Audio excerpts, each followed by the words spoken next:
నేటి ఉత్తమ విద్య విధానానికి కేర్ ఆఫ్గా ఖమ్మంలోని సెంచరీ హై ప్రొఫైల్ స్కూల్ అద్దం పడుతుందని సెంచరీ హై ప్రొఫైల్ విద్యా సంస్థ చైర్మన్ డివిఎస్ ప్రభాకర్ రావు అన్నారు. బుధవారం విడుదల చేసిన 10వ తరగతి పరీక్ష ఫలితాల్లో సెంచరీ హై ప్రొఫైల్ స్కూల్ విద్యార్థులు ఉత్తమ ఫలితాలు సాధించారని ఆయన తెలిపారు. ఈ సందర్భంగా గత 35 సంవత్సరాలుగా సెంచరీ స్కూల్ సాధించిన ప్రగతిని ఆయన వివరించారు. Century high profile school chairman DVS Prabhakar రావుతో మా ఖమ్మం జిల్లా ప్రతినిధి Vanam Nagaiah face to face. నమస్తే, వెల్కమ్ టు కిరటం న్యూస్. తల్లి, తండ్రి, గురువు, దైవం. మనిషి జీవితంలో తను ఎంత ఉన్నత స్థానానికి దిగినప్పటికీ గురువు పాత్ర అమోఘమైంది. ఎందుకంటే అమ్మ నాన్న కని పెంచితే విద్యాబుద్ధులు నేర్పి ఉత్తమ పౌరుడిగా తీర్చిదిద్దాల్సిన బాధ్యత ఉపాధ్యాయుడిది. అలాంటి గౌరవప్రదమైన వృత్తికి వన్నెతెస్తూ ఉమ్మడి తెలంగాణ, ఆంధ్రప్రదేశ్ రాష్ట్రంలో తనకంటూ ఒక ప్రత్యేకతమైనటువంటి ఫిజిక్స్ లెక్చరర్గా, విద్యావేత్తగా, విజ్ఞాన శిఖరముల ఒక ప్రత్యేకమైన చరిత్ర నుండి ఒక వ్యక్తిని ఈరోజు మనం మన ఛానల్లో పరిచయం చేసుకోబోతున్నాం. అతనే మరెవరో కాదు, ఖమ్మంలో దిగ్గజ విద్యా సంస్థగా ఉన్నటువంటి century high profile school chairperson DVS Prabhakar Rao గారు. ఇప్పుడు ఈరోజు వెల్లడైన 10వ తరగతి ఫలితాల్లో ఆయన ఆ సారథ్యం నడుస్తున్న సెంచరీ స్కూల్లో విద్యార్థులు ఉత్తమ ఫలితాలు సాధించారు. తన యొక్క జైత్రయాత్ర 35 ఏళ్లుగా నిర్విఘ్నంగా కొనసాగుతున్నటువంటి ఈ యొక్క సెంచరీ స్కూల్ యొక్క ప్రస్థానం గురించి ఈరోజు మనం ప్రత్యేకంగా మన అతిథిని కలవబోతున్నాం. సార్ నమస్తే సార్. మొట్టమొదటి కంగ్రాచులేషన్స్ సార్. డివిఎస్ ప్రభాకర్ రావు అంటే ఒక ఫిజిక్స్ మేధావిగా ఒక ప్రత్యేకమైన చరిత్ర మీకుంది. ఈరోజు సాధించిన ఫలితాలను బట్టి 10వ తరగతిలో ఫలితాల్లో మీ పిల్లల యొక్క విజయాన్ని మీరు ఎలా ఎంజాయ్ చేస్తున్నారు? సార్, నా లైఫే పిల్లలతో ఎంజాయ్మెంట్ చేయటము, ప్రతి సంవత్సరం కూడాను అద్భుతమైనటువంటి రిజల్ట్స్, విద్యారంగంలో ఉన్నతమైన శిఖరాలను ఎన్నుకోవటము, పిల్లల్ని ఆ పదంలో నడిపించడమనే నాకు ఉన్నటువంటి ప్రధానమైనటువంటి బాధ్యత. దాదాపు రోజుకు ఒక 15 గంటల ఇక్కడ పిల్లలతో మాకు మార్కులు కొలమానం కానే కాదు, పిల్లవాళ్ళకి మనం ఈరోజు అందించిన విద్య వాళ్ళ భవిష్యత్తుకు ఉపయోగపడాలనేదే నా ఆలోచన. వాళ్ళకి మనం చెప్పకపోతే ఎవరు చెప్తారు? ఇక్కడ నేర్చుకోకపోతే మరి ఎక్కడ చెప్తారు? కాబట్టి కాస్త కూస్తో అనుభవం ఉన్నటువంటి వాళ్ళు మనం మన అబ్దుల్ కలాం గారి యొక్క వారసత్వం నుంచి మేము వచ్చిన వాళ్ళం. ఆయన పదంలోనే నడవాలనేది నా ఆలోచన విధానం. ఎంతోమందిని మన మేధావులను తయారు చేస్తే ఈ సమాజానికి ఎంతో అది ఉపయోగపడుతుంది. అప్పుడు మనకి సంపద అనేది ఈ ఎడ్యుకేషన్ ద్వారా, వాళ్ళ యొక్క ప్రతిభ ద్వారా వాళ్ళ ఉన్నత రంగాలకు చేరుకొని ఇవాళ ఎన్నో చూస్తున్నాం. ఇస్రో లాంటి వాటికి దానిలో అట్లా పనిచేయడానికి కావాల్సిన వాళ్ళు ఎవరు? నిన్న ఇక్కడ ఇద్దరు ఇస్రో సైంటిస్టులు ఒక మ్యారేజ్ కోసం వచ్చారు. చాలా సంతోషం వేసింది. ఒకప్పుడు సైంటిస్ట్ అంటే పుస్తకాలు చూసేవాళ్ళం మేము. ఇవాళ మా ఫ్రెండ్స్, మా క్లాస్మేట్స్ సైంటిస్ట్ స్థాయికి వెళ్ళి అక్కడ పనిచేసి, ఒకతను బార్కులో పనిచేశాడు, ఒకతను ఏమో కల్పకంలో పనిచేసుకుంటూ వచ్చి చాలా సంతోషం అనిపించింది. జస్ట్ 3 రోజుల క్రితం నేను ఆ స్థాయికి వెళ్దాం అనుకున్నానే కానీ కుటుంబ నేపథ్యం వలన, ఆయన ఆడపిల్లలు, మా ఫాదర్ కొంచెం నిర్లక్ష్యం వలన వాళ్ళ కోసం నేను ఉండి ఇలానే చేసుకుంటూ ఉన్న దాంట్లో చదువుకుంటూ స్వర్గీయ మురళీమోహన్ గారి యొక్క అండతోటి మేనమామ అయి ఉన్నప్పుడు ఆయన మేనల్ని తీసుకోవటం చేసిన చిన్న సహాయానికి జన్మాంతం ఆయన రుణపడి ఉండే విధంగా ఆయన స్థాపించిన విద్యా సంస్థని చిరకాలం ఆయన ఇచ్చిన ఆరోగ్యంతో ముందుకు తీసుకెళ్ళని ఆలోచన ఉన్నాను. ఫిజిక్స్ నాకు వచ్చు, నేను చెప్పుకుంటుంటే ఉపయోగం ఉంది. ఇప్పుడు 5 నిమిషాల సేపు నేను మాట్లాడకపోతే కామ్గా ఉంటూనే ఉంటారు కదా. ఈ 5 నిమిషాలు మాట్లాడడం వల్ల అంత ఉపయోగం అంటే నా మాటలు వినటం, తెలుసుకోవటం, మీడియా ద్వారా మీలాంటి సహృదయులైనటువంటి వారు దీన్ని ప్రసారం చేయడం ద్వారా నలుగురికి మంచి విషయాలు తెలుస్తాయనే ఆలోచన మాట. వాస్తవంగా ఫిజిక్స్ లెక్చరర్గా డివిఎస్ ప్రభాకర్ గారు అంటే ఒక ఉమ్మడి తెలుగు రాష్ట్రంలో మీకు ఎన్నో అవార్డ్స్ ఇచ్చింది. తెలంగాణ ప్రభుత్వం, ఉమ్మడి ఆంధ్రప్రదేశ్ ప్రభుత్వం మనం సత్కరించింది, గౌరవించింది. అట్లాగే అటు ప్రభుత్వ అధ్యాపకులుగా, ఇటు ప్రైవేట్లో, ఇటు చైర్పర్సన్గా మీరు చైర్మన్గా ఎంతో సేవలు అందిస్తున్నారు. మీరు గత 35 ఏళ్ళుగా మీరు సాధించినటువంటి ఫలితాల్లో అత్యుత్తమ స్థాయిలో ఉన్నటువంటి మీ విద్యార్థుల గురించి కొంతమంది గురించి చెప్పండి. నేను చాలా హ్యాపీగా ఫీల్ అయ్యేది, అలా మనకు కూడా ఒక అర్హత ఉందా లేదా అనేది మనం తెలుసుకోవాలి. నేను గొప్పవాడిని అనుకోవడానికి లేదు. ఇక్కడ నాకు బాగా అనుభవం ఉన్నటువంటిది ఏంటంటే, అరపా కార్తీక్ అనేటటువంటి విద్యార్థి ఎక్కడో చదువుకున్నాడు కానీ సమ్మర్ కోచింగ్ ద్వారా మన దగ్గర పరిచయం అయ్యాడు. కోచింగ్ అయిన తర్వాత కూడా 2-3 నెలలు నా దగ్గర రావడం మొదలుపెట్టాడు లెసన్స్ వెళ్ళడానికి. వాడి మాటల్లో వాడు బాగా ఇన్స్పిరేషన్ ఇచ్చాయి. ప్రతిదీ కూడా నా దగ్గర ఉండి కాళ్ళ దగ్గర కూర్చొని ఆ పిల్లవాడు ఆ రోజుల్లో నేర్చుకున్నది నాకు ఇప్పటికీ గుర్తొస్తాను. అంటే మనం కూడా ఐఏఎస్ విద్యార్థులకి చదువు అందించగలము. ఆ పిల్లవాడు ఇవాళ ఆల్ ఇండియాలో ఫస్ట్ వచ్చాడు, అడపా కార్తీక్ అని. ప్రస్తుతం బీహార్ గవర్నమెంట్ చీఫ్ సెక్రటరీగా కూడా ఉన్నాడు. జస్ట్ సంవత్సరం క్రితం వరల్డ్ హెల్త్ ఆర్గనైజేషన్కి ఒక మెంబర్గా కూడా వెళ్ళాడు. అంటే చూడండి, ఇవాళ మనం అతను కలలేకపోవచ్చు, అతను మనం దగ్గరికి వెళ్ళలేకపోవచ్చు, కానీ మనం ఇచ్చినట్టు విద్య చూడండి వాళ్ళ ప్రపంచ స్థాయికి వెళ్ళింది అంటే అంతకంటే గర్వకారణం ఏముంటుంది. అలానే వాళ్ళ కోయంబత్తూరులో ఉన్నటువంటి కలెక్టర్ మదన్ లాల్ గారి అబ్బాయి మృగేందర్ లాల్, వాడు ఆ క్లాసులో ఉన్నప్పుడు ఏదో మామూలు పిల్లవాడు అనుకున్నాను నేను. వాడు ఎంతో జాగ్రత్తగా విన్నాడు, తెలివితేటలు కలిగిన వాడు. తర్వాత తండ్రి యొక్క సహకారంతో అంచెలంచెలుగా తల్లిదండ్రులు కూడా సహకరించాలండి ఇక్కడ. వాడిని అప్పుడు మన దగ్గర నుంచి వెళ్ళిన తర్వాత నారాయణ దగ్గర చేర్చుకున్న తర్వాత ఇక్కడ వాడికి ఐఐటి మద్రాసు సీట్ వచ్చింది. మద్రాసు నుంచి వెంటనే వాడి ప్రయాణం ఢిల్లీకి మారింది. అక్కడ 2-3 సార్లు 4-5 సార్లు ప్రయత్నం చేస్తే 510 ర్యాంక్ తోటి వాడు ఇవాళ ముందు ఐపీఎస్ అయ్యి తర్వాత ఐఏఎస్గా మారి ఇవాళ కోయంబత్తూరులో కలెక్టర్గా పనిచేస్తున్నాడు. అది నేను చెప్పుకోవడానికి చాలా సంతోషిస్తున్నాను నేను, ఎందుకంటే మామూలు విద్యార్థి. ఇంకా చెప్పాలంటే సలీమా అని చెప్పేసి ఎస్కే సలీమా, ఇక్కడే కోమట్లగూడెం అమ్మాయి. వాళ్ళ నాన్నగారు అప్పట్లో హోంగార్డ్గా పనిచేసేవారు. చాలా ఇబ్బందులతోటి పిల్లలు చదివించలేని పరిస్థితుల్లో 3 సార్కి వస్తే ఆయన పోలీస్ డిపార్ట్మెంట్ చాలా ఇష్టం, మీరేం ఫీజులు కడతారు లేని అని చెప్పేసి 3 పిల్లల్ని కూడా మన స్కూల్లో చదివించుకుంటే ఆ అమ్మాయి ఉన్నత రంగానికి వెళ్ళి ముందుగా ఎంఎస్సీ చేసుకొని గ్రూప్ 1 లాంటి రాసుకొని డిఎస్పీగా సెలెక్ట్ అయ్యి 10-15 సంవత్సరాలు గవర్నమెంట్ డిపార్ట్మెంట్లో పనిచేయటం వలన ఆమెకి ఐపీఎస్గా కన్ఫర్మ్ అయ్యి చివరికి డిప్యూటీ కమిషనర్ ఆఫ్ పోలీసుగా నుంచి కమిషనర్ ఆఫ్ పోలీసుగా కూడా ఎదగలిగింది. అంటే చూస్తుంటే ఇప్పటికీ నా కళ్ళలో చిన్నపిల్ల కదులుతూ ఉంటుంది. వాళ్ళ చెల్లెలు వాళ్ళందరూ కూడా చాలా ఉన్నత స్థాయికి వెళ్ళారు. కుటుంబం మొత్తం బాగుపడింది వాళ్ళు అటువంటిది. అలానే ఒక సాయలేఖి అనే అమ్మాయి ఇక్కడ గోవిందాపురం నుంచి వచ్చిన అమ్మాయి మొన్న వచ్చి మాకు చెప్పేదాకా తెలియదు మన స్కూల్ చదువుకున్న సంగతి. ఆ అమ్మాయి కూడా ఐపీఎస్ అయింది. ఇలా ఎంతోమంది పిల్లలు మనం చూస్తూ ఉంటే రవితేజ అనే పిల్లవాడైతే ఎక్కడో మన అశోక్ గారి స్కూల్ ఏదో స్కూల్ ఉండేది ఒకటిది, అక్కడ నుంచి పక్క ఇంటి అతను వాడి ప్రతిభను గుర్తించి నువ్వు ఇక్కడ ఉండవలసిన వాడే కాదు, వాళ్ళ సెంచరీ పోతే నీకు అక్కడ సబ్జెక్టు బాగుంటుందని చెప్పేసి ఆ ఇంటి పక్క అతను చేసినటువంటిది అనమాట.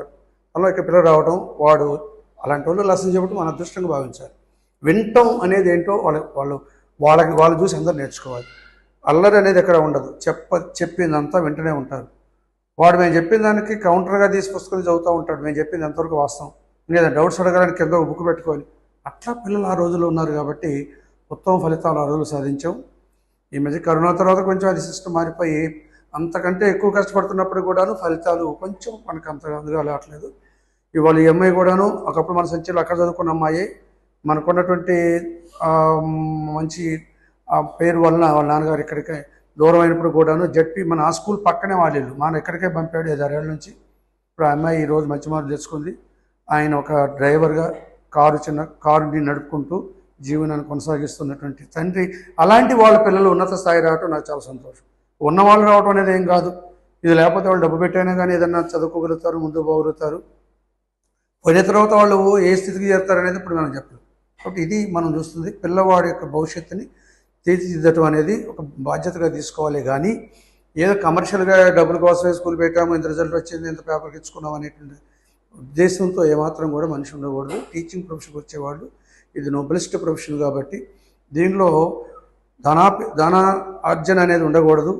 సేవాభావం దీంట్లో ఉంటే సమాజంకి వేరే రంగాల్లో ఎంతైతే సేవ జరుగుతుందో దీనిలో కూడాను అంతే ఇది జరుగుతుంది. ఇవాళ సంస్థ ఎదుగుదలకు కావాల్సినటువంటిది జ్ఞానం అనేది కావాలి.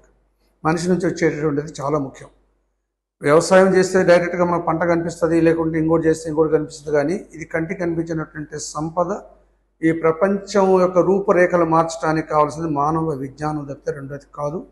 అది శాస్త్ర సాంకేతిక రంగాల్లో దాదాపుగా అద్భుతమైనటువంటి మార్పులు రాగలిగినప్పుడే పిల్లలు తెలివైనటువంటి వాడుగా మారగలిగినప్పుడు, ఎంతో టెక్నాలజీని వాళ్ళు డెవలప్ కాగలిగినప్పుడు, ఇవాళ మనం అంటున్నాము ఆర్టిఫిషియల్ ఇంటెలిజెన్స్ అనే ఆ స్థాయికి మనం వెళ్ళగలిగినప్పుడు ఈ ఎన్నుకున్నటువంటి ఈ యొక్క విజన్ 47 కావచ్చు, ఇంకోటి కావచ్చు ఖచ్చితంగా నెరవేరుతాయి. మన పెద్దలు అనేక మంది దారి చూపుతూనే ఉన్నారు. విజన్ 20 అని చెప్పి చాలా చేసి చూపించారు. అలానే ఇంకో 47కి పెట్టారు విజన్ని. అప్పటికి మన ఇండియా ప్రపంచంలోనే ఒక దేశంగా మారుతుందని చెప్పేసి అంటున్నారంటే నిజంగా వాళ్ళతో పోల్చుకుంటే మనం అంతలే. కానీ కాబట్టి అటువంటిది కొంచెమైనా మనలో ఉండాలి. ఎంత విద్యా సంస్థ అయినా కాస్త డబ్బు వచ్చినా కానీ కనీసం సర్వీస్ టు సొసైటీ అనేటటువంటి కాన్సెప్ట్ అసలు ఎప్పటికీ ఉంటే, ఎవరికైనా ఉంటే కనీసం 10%, 20% అయినా కానీ ఈ సేవలో ఉంటే ఈ దేశం ఈ యొక్క అభివృద్ధిని గురించి చెప్పాలంటే అసలు ఊహించలేము కూడా. అంతటి అభివృద్ధి జరుగుతుంది.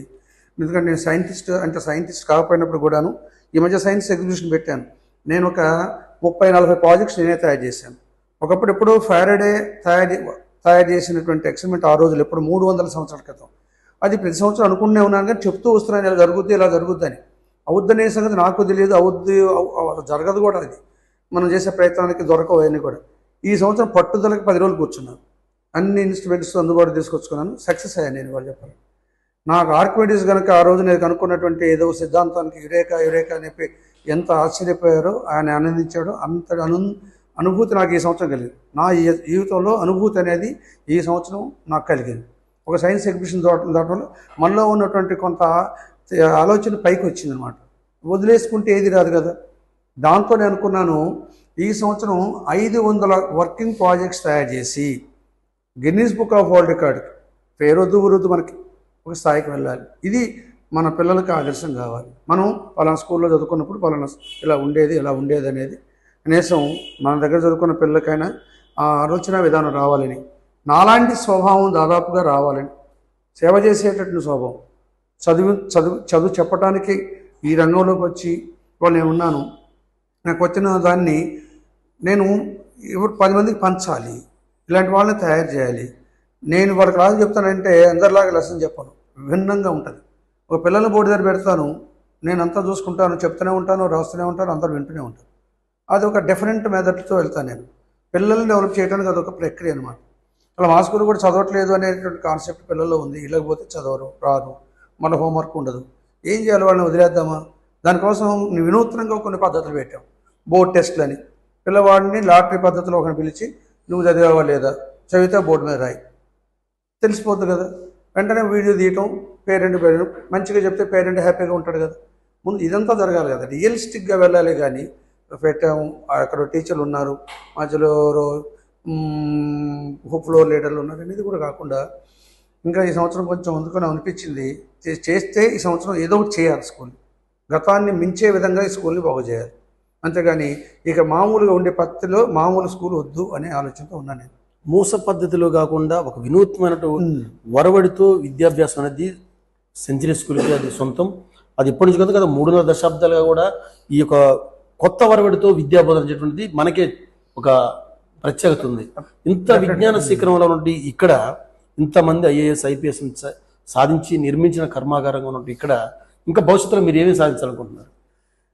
ఇక నాకంటూ దాదాపు ఏజ్ ఆఫ్ 67 కాబట్టి సాధించడానికంటే ఇదే పునాదులు బాగా పటిష్టం చేయాలని, ఇలాంటి పిల్లలు ఎంతోమందిని లైఫ్కి వాళ్ళకి సహకరించాలని, ఈ సమాజానికి మనం అన్ని రకాల సేవలు చేసే వాళ్ళు చాలామంది ఉంటారు. ఇక మన చేతనైనది ఇదే కాబట్టి ఖర్చు లేనటువంటిది విద్య, మనలో దాగి ఉన్నటువంటి విద్య, అది నాతోటే అంతరించిపోకుండా నాలాంటి వాళ్ళు ఊరికొకళ్ళు, నేను గొప్పని కాదు, దీంట్లో గొప్పగానే కాదు, కానీ అలా పెంచి పెద్ద చేసుకుని రావాలి మనం. విజ్ఞానాన్ని పెంచి వాళ్ళు కూడా రేపటి రోజున, నాకు స్టాలిన్ సినిమా అంటే చాలా ఇష్టం. అతను ఒక మంచి పని చేస్తాడు, అతను హెల్ప్ చేస్తాడు. అతను ఏం చేస్తాడంటే ఎంతో డబ్బు ఇవ్వబోతాడు, వద్దు నువ్వు ముగ్గురికి హెల్ప్ చేయమంటాడు. అది చిరంజీవి సినిమా, అది నా కాన్సెప్ట్. అది చాలా మంచి కాన్సెప్ట్. కొన్ని సినిమాలు ఎథిక్స్ బాగుంటాయి.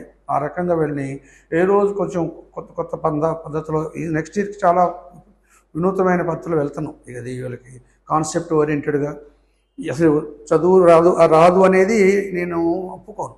పిల్లవాడిని బ్రాటప్లో ఉంటుందంతా కూడా. వాళ్ళని కొంచెం దగ్గర తీసి కొంత లేట్ అయినా కానీ అన్ని రకాలుగా మనకున్న టీచర్లకి సరైనటువంటి వాళ్ళకి ట్రైనింగ్ ఇచ్చి, వీళ్ళు మీరు స్వార్థంగా ఆలోచించకుండా కమర్షియల్ అవుట్లుక్లో పనిచేయకుండా ఇంత శాలరీకి ఎంత పనిచేయాలనే ఆలోచన ఇచ్చి పక్కన పెట్టండి. వాళ్ళ సేవే మన సేవ అన్నట్టుగా చూసుకోండి. లైఫ్ అనేది మీకు సక్సెస్ అవుతుంది. ఇవాళ నేను కొంచెం తెలుసో తెలియకూడదు మొదటి నుంచి కూడా నేను ఒక కాన్సెప్ట్తో పెరిగాను కాబట్టి వాళ్ళ స్థాయికి వచ్చాను.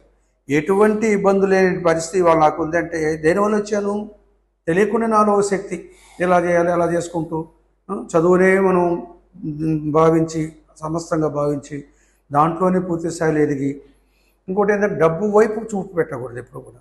అంటే ఇటు చేయలేము మనం. డబ్బు సంపాదించాలనేది పెద్ద, అది ఒక రకమైనటువంటి ఒక కోరిక, అది వేరే మంచిది కూడా. కాబట్టి డబ్బు మీద మనకి ఏది లేదు, జేబులో రూపాయి అనేది మనకు ఉండకూడదు అనే పద్ధతిలో ఉంటే ఎవరికైనా కానీ సోక్రటీస్ నాకు బాగా ఆదర్శం. ఆయన గారు తత్వం పుట్టింది ఆయనతోటి. అసలు శాస్త్రానికి పుట్టినిల్లు గ్రీకు దేశం. ఆయన ప్రతినిత్యం కూడాను అందరితో మాట్లాడుతూ ఉంటాడు. ఏది ఎందుకు పుడుతుంది, ఏది ఎందుకు ఎలా అనేది ఆయన అందరిని అడుగుతాడు. ఈ సృష్టి ఎలా, సూర్యుడు ఎలా ఎందుకు ఉదయిస్తాడు అనే దాని మీద క్వశ్చన్ చేయడం. చాలామంది ఇక్కడ ఇంట్లో ఉన్నది లేని చూసుకునేవాడు కదా, ఇంట్లో తినటానికి కూడా ఉండేది కాదు. ఒకరోజు నా భార్య కొంచెం చికాబడి, అందరికీ ఊరికే కబుర్లు చెప్తావు, ఇంట్లో ఉందో లేదో చూడవు, ఇవాళ ఇంట్లో ఏమీ లేవు, నేను చెప్పిన మాట వినవు, కనీసం కొద్దిగా సంపాదించుకో, వచ్చే వద్ద ₹1 తీసుకోవాలంటే కూడా ఒప్పుకోలేదు. చివరికి కోపం వచ్చామా, ఒక మంచినీళ్ళ కుండ వేసి నెత్తినేసి కొట్టుంది, పగిలిపోతుంది కుండ, నెత్తి ఒళ్ళంతా దడుస్తుంది. అదే ఇంకొకరు అయితే ఏం చేసేవాళ్ళు, పట్టుకొని తన్నేవాడు. కానీ నవ్వుతూ, చిరునవ్వు నవ్వుకుంటూ, మేఘాలు ఇప్పుడు దాకా గర్జించాయి, ఇప్పుడే వర్షం వచ్చింది కాబట్టి శాంతించాయి అని ఒక చిరునవ్వు నవ్వాడంటే చూడండి ఆ సోక్రటీస్ గారి గురించి. ఇలాంటి వాళ్ళే మనలో ఉండాలి. మనిషి పుట్టింది కేవలం ఏదో లేకుండా ఏదో ఎంపర్లాడుతూ ఇంకోటి ఏదో చేసుకుంటూ పోవటానికి కరెక్ట్ కాదు. నిలకడగా ఉంటే చేసుకుంటే చాలా హ్యాపీ. నేను ఎలా ఫీల్ అవుతానంటే, ఇప్పుడు నేనేదో ఒక పెద్ద ఏదైందని ఎప్పుడు నేను 20 yearsలో ఉన్నట్టుగాను, చిన్నప్పుడుగా ఉన్నట్టుగాను నేను అనిపిస్తున్నాను. అలా ఫీలింగే రాదు ఎక్కడ కూడా. కష్టపడుతున్నాను, ఇంత అలసిపోతున్నాను అనేది రాదు. కాకుంటే ఏ ఇబ్బంది రాకుండా కాకపోతే శారీరకంగా ఏదైనా చేసుకోవాలి. పొద్దున్న 2 గంటలు ఖచ్చితంగా అనమాట. అది ఎవరికి తెలియకుండానే కొన్ని పనులు చేసుకుంటాను. ఇవాళ మార్నింగ్ అంతా ఇదంతా నేనే సర్దుకున్నాను, కానీ ఇది సర్దినట్టు ఎవరికి తెలియదు. కాబట్టి ఎవరి పనులు చేసుకుంటే ఇవన్నీ బాగుంటుంది కదా, ఈ పని ఎవరో చేయాలి, అలానే బాగుండాలంటే కరెక్ట్ కాదు. మనం వేరే వాళ్ళ మీద డిపెండ్ కావాలి. ఆయాలంటారు, దాని అంటారు, ఇదంటారు. మనలో ఎంతో మనకు సంపద దాగి ఉందన్నమాట. ఇవన్నీ చేసుకుంటే మనం ₹1,00,000 గడించినట్టు. పెట్టిన 25 సంవత్సరాలు 24 సంవత్సరాల్లో మామూలుగా నేను చేసింది కూడా ఏమీ లేదు. ఇంట్లో కూర్చున్నామని గవర్నమెంట్ జాబ్ చేసుకుంటే వాళ్ళ పెన్షన్తో కూడా ఉండొచ్చు. కానీ చాలామంది మా ఫ్రెండ్స్ అనుకునే వాళ్ళు అలానే ఉండిపోయారు. వాళ్ళు సైడ్గా ఏం డెవలప్ చేసుకోలేకపోయారు. గవర్నమెంట్లో సర్వీస్ చేసుకుంటూనే నేను ఇది ఒక వ్యాపకంగా తీసుకున్నాను. ఉన్న టైం మార్నింగ్ ఈవినింగ్ అంతా కూడా దీనికి కేటాయించేవాడిని. సెలవుల రోజు పూర్తిగా ఉండేవాడిని. అన్నీ నేనే మొదటి రోజుల్లో చేసేవాడిని. సరే, ఇప్పుడు ఇది ఈ స్థాయికి వచ్చిందనమాట. ఇదే 23 సంవత్సరాలు నేను చేయకుండా ఉంటే 24 సంవత్సరాలు ఇక్కడ ఏం ఉండేది కాదు. ఇప్పుడు అటు ఇటుగా కావాలంటే ఇయర్లీ 1 crore అయినా కానీ దీనికి వాల్యుయేషన్ పెరుగుతుంది. మరి ఎంతకు వచ్చింది, ఏం చేసామని వచ్చింది, ఏం చేయలేము. మనం నోటి మాటలే, మనకు పుస్తకాలు నేర్పడి చదివే చెప్పాం. దీనికి అదనంగా మనం చేసిందంటే ఏమి లేదు ఇక్కడ. ఇది ఆలోచించుకోవచ్చు కదా, ఎవరైనా చేస్తే సంపద అదే వస్తుంది. చేయాలి, చేయకుండా అదే రావాలి, నాకు అది కావాలి, అన్నీ జరగాలి అనేది ఆ సిద్ధాంతం జోలికి మనకు దాన్ని ఏమంటారు, క్రియా సిద్ధాంతం ఉంటుంది, కర్మ సిద్ధాంతం ఉంటుంది. కాబట్టి విజ్ఞానంతోనే వికసించు జగత్తు, చదివే దానికి తొలిమెట్టు అని చెప్పి ఫిజిక్స్ లెక్చరర్గా ఉమ్మడి తెలుగు రాష్ట్రాల్లో ఎన్నో అవార్డులు సొంతం చేసుకొని కొన్ని వేల మందిని ప్రభుత్వ ప్రైవేట్ రంగాల్లో వాళ్ళ కాళ్ళ మీద నిలబడే చేసినటువంటి ప్రముఖ విద్యావేత్త డివిఎస్ ప్రభాకర్ రావు తెలియజేస్తున్నారు. వీడియో జర్నలిస్ట్ ఈశ్వర్తో వనం నాగయ్య, కెరటం న్యూస్, ఖమ్మం.